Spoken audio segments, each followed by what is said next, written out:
Namaste, divine beings, light workers, light bearers, way showers, blue rays, indigos, star seeds, witches, brujas, whatever you feel like embodying and embracing at this time in regards to your archetype or energetic signature. I've come to you bearing a message that I have been wanting to provide for the last few weeks, so I finally have some time to get it off my chest. Um, so the message that I'm coming to you all with today is in regards to finding your soul purpose or your life mission, or rather, more so, remembering your soul purpose or your life's mission. And I wanted to talk about this because this is a common thing that I see, a common trend that I see amongst people who are spiritually awakening, where they go through this period of where there's a deep level of introspection that takes place, and they begin to no longer identify with old versions of themselves, old aspects, even like things that they once have loved, even career wise. They begin to veer away from that path and that course.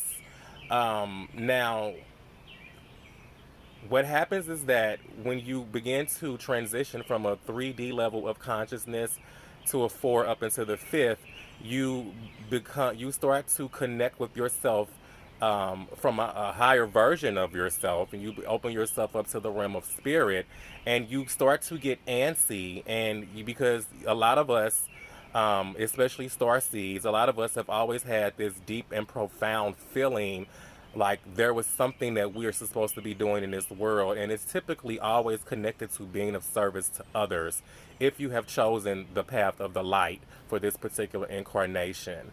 So a lot of times people come to me and they are so confused when they get to this particular part of their journey, because they look at their life purpose and their soul mission connected to something that is singular. And when in actuality, it's not. Our life purpose and our soul mission is very diverse, very vast, and very multifaceted.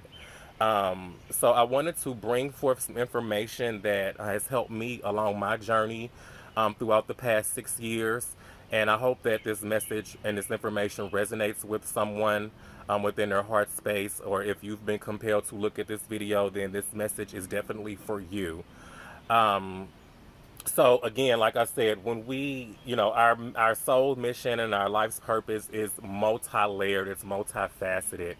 Yes, before we come into this planet, when we incarnate, we choose our families, we choose our name, we choose our geographic location, we choose experiences that are reflections or reflections of things that we need to heal from. We choose our karma that we would like to clear. We choose soul contracts with other souls whose purpose is to come along during at some point during our journey to help us transform or heal, or even become a better version of ourselves. And sometimes that comes through painful situations, and sometimes it comes through enlightening, loving, and supportive situations. So it all depends. But when we incarnate, we go through this veil. We go through the veil of amnesia, where we forget who we really truly are at soul level. We forget our soul purpose and our life mission, what it is that we came here to do. But we always have had like this inner knowing, and that inner knowing becomes much stronger the more we elevate with our spiritual journey. So when you reach a particular level of consciousness, you will get into that state where you start to do some reflecting, and you really ask yourself, like, why am I here? What is my purpose? Like, what I've been doing up until this point does no longer resonates with who I am becoming or who I am embracing by way of these higher aspects of who we are.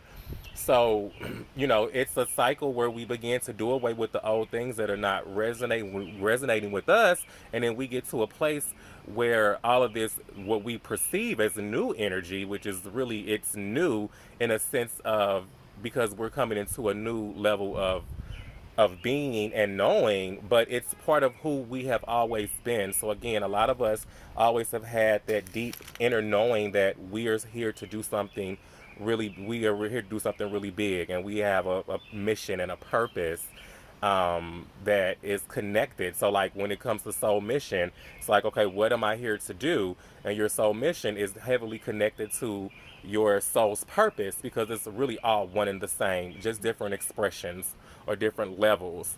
So, throughout my journey, I have done a host of things that have put me in a position to become in alignment with my soul purpose and my life's mission. Excuse me. So I want to give you all some tips on things that have helped me throughout my journey, and things that have aided me in reaching this level of awareness and knowing as far as me knowing exactly what I came here to do. And again, there's many layers to it. So I'm going to just break it down to you by these tips that I have come up with. One of the most important things that's connected to our life purpose and soul mission, especially for those who are polarized of the light, is to heal is to heal. So when we begin to go through our spiritual awakening, one of the things that we are responsible for is healing ourselves. So that means going in and integrating with our shadow, doing shadow work, healing the divine masculine and the divine feminine energies, healing ancestral bloodline traumas, or what they call them, like, or generational curses, breaking those particular cycles, even healing from the social conditioning that we have experienced by way of society. Um, and again, like and inner child, and doing inner child work, healing the inner child. So, and not only that, but we also are healing. A lot of times, people are not even aware of that things that they are healing from are a reflection of energies connected to experiences or repeated or perpetual experiences from past lives that we bring over into this incarnation for the purpose of healing and to get to a place of self mastery. So one of our purposes, our life's purpose and soul mission, is to reach a state of self mastery through integrating and healing from particular lessons that we have experienced on a soul level. So, there is a great deal of work connected to the spiritual awakening that involves a great deal of introspection, um, that will help you get to a place of homeostasis between the mind, body, and soul. So to create that synergism to vibrate on this particular on a higher frequency. So one of our missions is to heal all of our soul's experiences within this incarnation and the other incarnation and any prior incarnations. That's why I always tell people that the healing work is probably the most important part of the journey because it is something that cannot be escaped. You will not be able to ascend to a higher level of consciousness and anchor 5D light without going within and doing some internal work. So that's one thing that you can identify with as far as your soul's purpose and your life's mission. Another thing that we're here to do, we're here to co-create and experience, this and navigate the human experience. And what that means is that we go through a process where we incarnate over and over again for the purpose of being able to navigate through multiple levels of the human experience. So we've been everything. We've been black, we've been white, we may have been Indian, we may have been Asian, we've been rich, we've been poor, we've been the saint, we've been a sinner, we've been a villain. We've been antagonists, we've been a protagonist. So we've played all of these particular roles, that are connected to the human experience within this dimension. So, going through these different levels of the human experience is per what you choose to adapt to with, prior to a particular incarnation is part of our journey. So this human experience is and it's very dense, because again we live in the 3D realm, but going through and navigating through this human experience is part of our life's purpose and our soul mission. When it comes to co-create, we are here to co-create with the universe. We are expressions of source or the universe or God. And when we express ourselves, we are sending out energy and information that actually goes back to source and allows source to have these same experiences, because again, we're all one, we're all connected. So we're here to co-create. And what do I mean by co-create? What I mean by co-create is whatever you are in alignment for within that particular point in your journey, is what you're and as far as what you're experiencing. Even if things are difficult or they're challenging, you are here to co-create.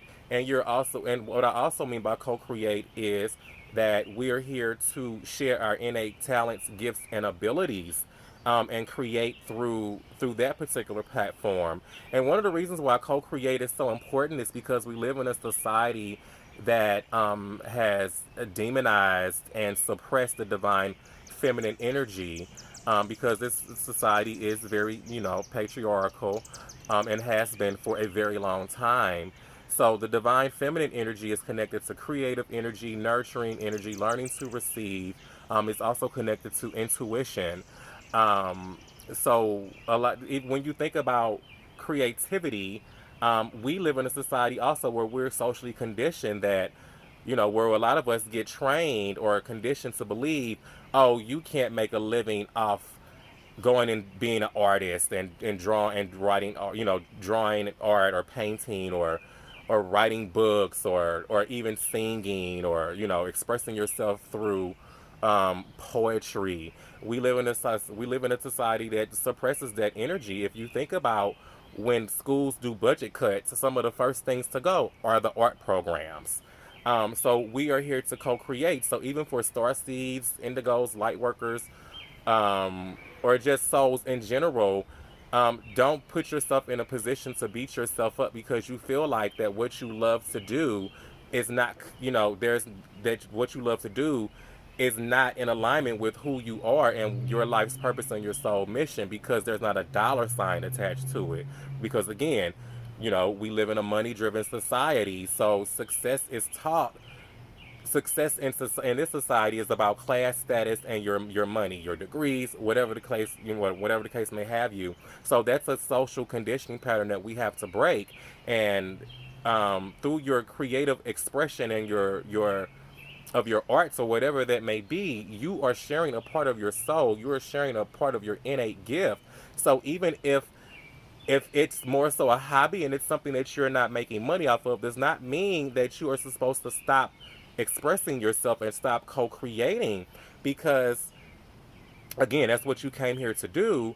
And you never know that how powerful you just expressing yourself can help another person, because there's a lot of gifted and talented souls who I hear their music, who I see their paintings and I read their writing, and I'm like, oh my God, this is pure magic. I'm receiving an activation from this. This is resonating with me. I feel a shift and change in my own consciousness if I'm looking at a piece of artwork from a star seed, or reading something that resonates with me on a deeper level.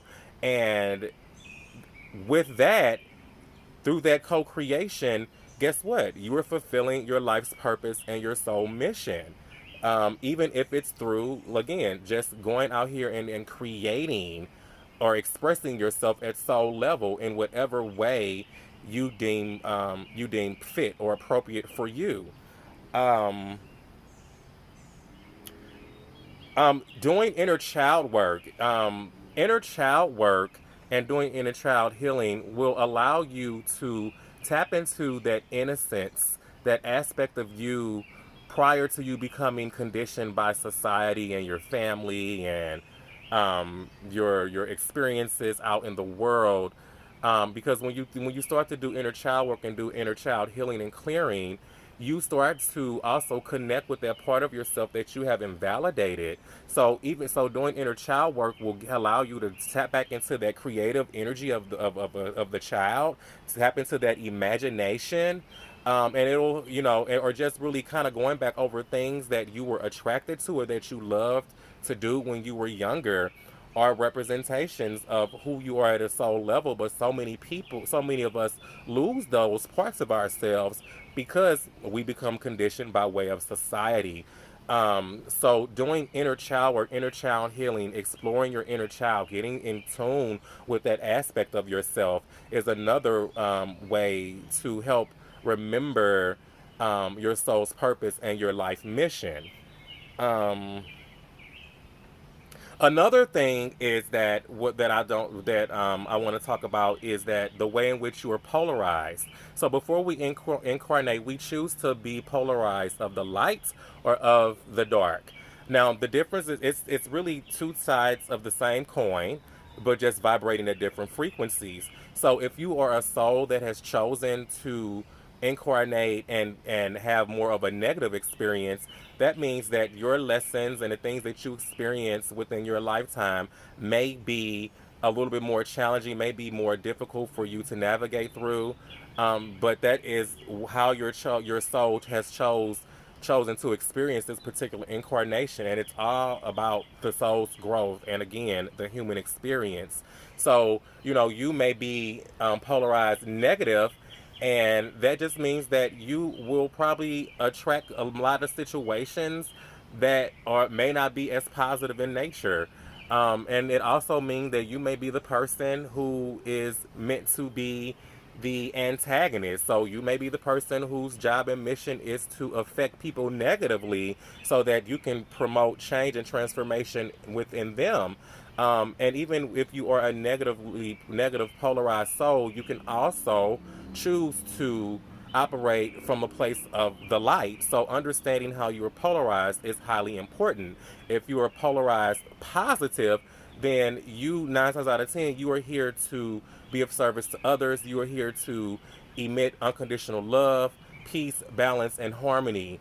So your mission will be connected to um, being of service to other people, when whatever that entails for you, and however in whatever way you're supposed to express yourself when you are polarized of the light. So understanding how you are polarized is really important. So most souls who are spiritually awakening, they are polarized positive. So and again, that when you are, so they are polarized positive, so they already have an innate knowing and desire, even at a very young age, to be of service to people, to help people. So, and they tend to be very empathic, um, and tend to be sacrificial lambs. They tend to be the wounded healers, who have chosen to go through difficulties repeatedly throughout their life, just so they can learn how to transmute those energies and heal themselves. But at soul and core level, they are a soul that is um, of a positive frequency. So understanding your polarization of your own personal soul is important in regard in understanding, how to navigate your reality. Um, so what are your innate gifts, skills, and abilities? What are you naturally good at? What are you naturally drawn to or naturally attracted to, from a creative perspective? So with that type of information, there's blueprints that are created that are connected to us before we incarnate. So, like looking at things like your zodiac sign, your astrology, your numerology, these this information is not absolute, but they do provide you with a blueprint that is connected to personality traits, skills, and abilities that you resonate with or that you chose to operate from within this particular lifetime. For example, if you're a life path number one, 9 times out of 10, your mission is definitely connected to being a leader, empowering people, coming in and creating and co-creating. So, even with certain particular traits from certain zodiac signs that will help you become in alignment with certain skills and abilities that you may have. If you've always been like a natural teacher or a natural counselor or a healer, for example, if as long as when I was a kid, I knew that I wanted to be some type of healer, and I even was in pre-med at one time, and as I navigated through my experience, when I think back about how difficult it was to like, because I kept going in and out of school. You know what I mean? I kept switching majors. My major was always connected to helping people in some type of way, and it was connected to being a healer. And I knew that I was a healer. I've always known that I was a healer. But see, I was under the impression by way of society that in order for me to be successful at being a healer, I would need to go to medical school. Now, here I am. I'm at the level of awareness to understand that, yes, I am a healer, but that doesn't mean that I was supposed to be a healer in that regard. So now I'm a healer of people by way of my own vibration, by practicing subtle body medicine, energy healing, working with herbs, things along those lines. So I'm still holding true to who I am. It's just that I had to come out of that conditioning to think that this is the only way that I can express that part of myself. Um, so there's another tip. Um, and again, like I said, the zodiac, astrology, numerology, all of these esoteric arts that give you information about your personality traits, your skills, and your abilities, they're not absolute, but they more so will resonate with you on a soul level, because that's part of who you embrace and embody. But we are more than just zodiac signs and our numerology. We transcend this information. We're multidimensional beings. So, the world is our oyster. Um, Another way is to get in alignment with your or remember your soul purpose and your life mission is through synchronicity. When we begin to open ourselves up to the energies of the universe and the energies of the spiritual realm, we start to get those synchronicities, those repeating numbers, whether it's synchronicities through nature, through animals, through birds, through songs, through coins.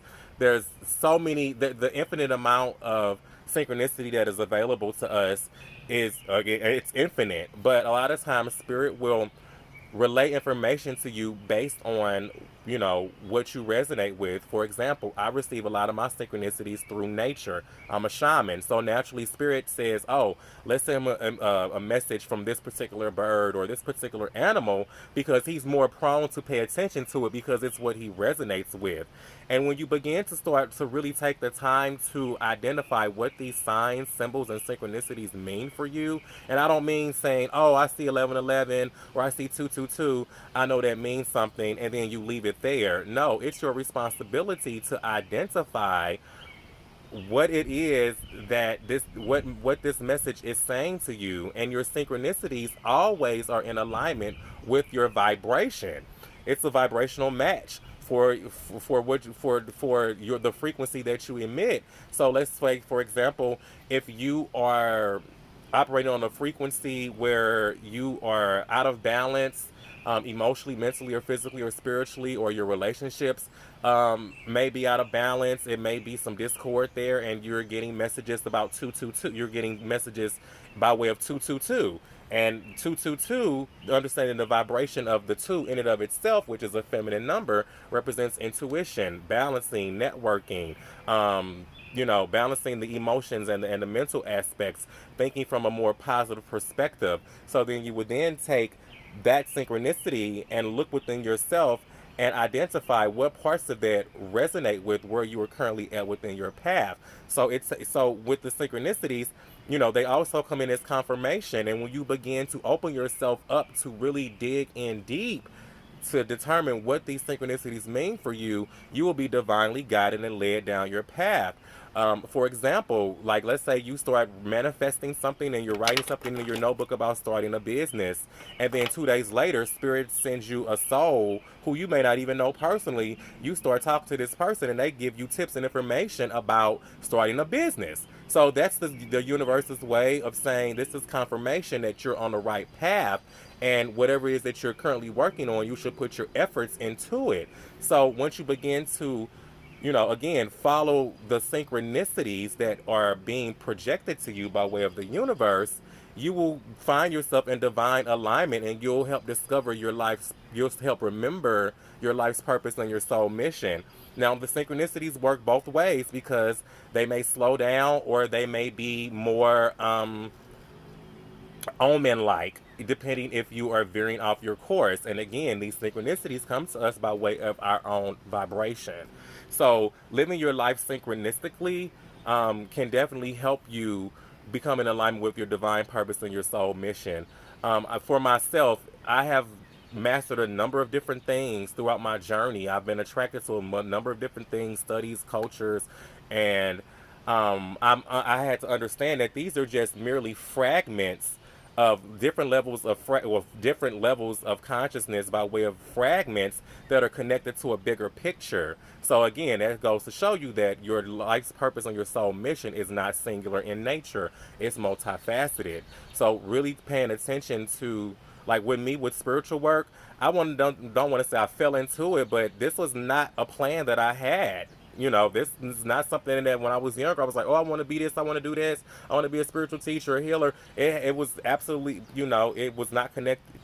There was no connection for me with that at a younger age. It wasn't until I, began my journey and started understanding the importance of synchronicities that I was able to be in a position to now be in full alignment with my life's purpose and my soul mission. Um, so follow those synchronicities. Take out the time to identify what they mean for you. Let's see.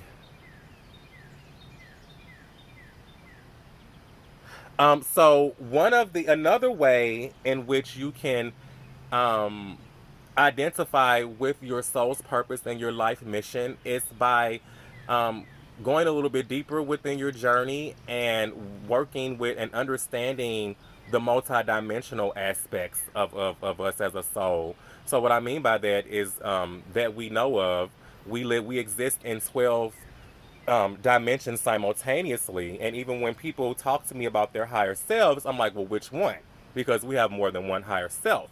So these multidimensional aspects, represents versions of us that are operating on different levels of consciousness by way of different dimensions.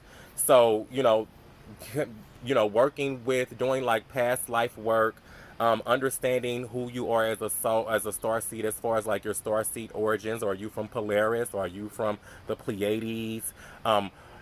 These type of energies represents collective energies that we carry within our DNA because we have once been part of those collectives, in prior incarnations. So understanding who we are at soul level as far as those particular type of origins will give us a perspective on the type of work that we're supposed to be doing because we embody that frequency within our DNA. For example, like if you are a Pleiadian starseed, you're all about transformation, forward movement, elevation, moving really, really, really fast to get the work done. If you're a Sirius starseed, you tend to be a teacher, the spiritual warriors of the group. Even when it comes to particular soul groups, like if you are an indigo soul, you tend to take on the energies of someone who is a forerunner, who is on the front line, picketing, protesting, fighting for injustice, going out there and getting your feet dirty and your feet wet. Because that's who that multidimensional aspect may be connected to, again, a particular collective, and that's always been a part of you. But that DNA begins to activate, and that cellular memory begins to um, activate as well the deeper you go within your spiritual journey. So even when it comes to certain, like even like with like a Blu-ray star seed, one of the main jobs and of a Blu-ray star seed is to be a transmuter of energy. So a lot of Blu-ray star seeds are highly, highly empathic, connected to the divine feminine, and they tend to always transmute lower vibrational frequencies so that they can be of a higher vibration. Um, so understanding like what particular soul groups or even what ray of creation you've come in on will allow you to narrow down what your life purpose and your soul mission is within this lifetime. Now, don't get me wrong, there are particular soul contracts that we have agreed to fulfill by way of our own personal work. So, you may have a contract with yourself to where you want to be initiated into the priesthood of Ephi, and you may want to experience that because in a past life you may not have had a chance to finish it, or you may want to go deeper with it. So that those are particular aspects. That's why we are attracted to so many things, because a lot of these things that we're attracted to we have already mastered in previous lifetimes or have agreed to study in this particular lifetime. So following those particular paths is also part of your soul mission and your life's purpose. So when it comes to this, that one singular deal, I think, like, if you have incarnated and you said, okay, I'm going to be, I'm going to play the role and embody the archetype of the healer in this particular walk, in this particular part of my walk for this incarnation.